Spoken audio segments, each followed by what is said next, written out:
Hi friends, இன்றைக்கி நம்ம எதை பற்றி பார்க்க போகிறோம்னா, பங்குனி மாதத்தில் எள் விதைப்பது நல்லதா அப்படின்னு பார்த்தா, பங்குனி மாதத்தில் எள் விதைப்பது நல்லது தான். முளைக்கிறது நல்லா முளைச்சிரும். அடுத்த கேள்வி என்னென்னா, ஈல்டு கிடைக்குமா அப்படின்னா, ஈல்டு கிடைக்கிறதுல தான் பெரிய பிரச்சனையே இருக்குது. என்ன பிரச்சனை அப்படின்னு பார்த்தீங்கன்னா, வெயில் அதிகரிக்கும். அக்னி நட்சத்திரம் வரப்போகிற ஸ்டேஜில் வெயில் அதிகரிக்கும் போது என்ன நடக்கும்னா, காய்ப்புழுக்கினுடைய தாக்குதல் அதிகரிக்கும். வறட்சி அதிகமாக இருக்கிறதுனால செடியோட வளர்ச்சி சரிவர இருக்காது. எதிர்பார்த்த அளவு ஈல்டு கிடைக்காது.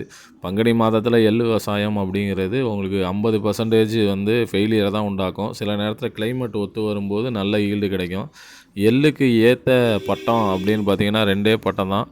ஒன்று தை மாதம் முழுத தெளித்தா நல்ல ஈல்டு கிடைக்கும். அதே மாதிரி மாசி மாதத்தில் தெளிக்கக்கூடிய எள்ளில் அதிகம் ஈல்டு கிடைக்கும்.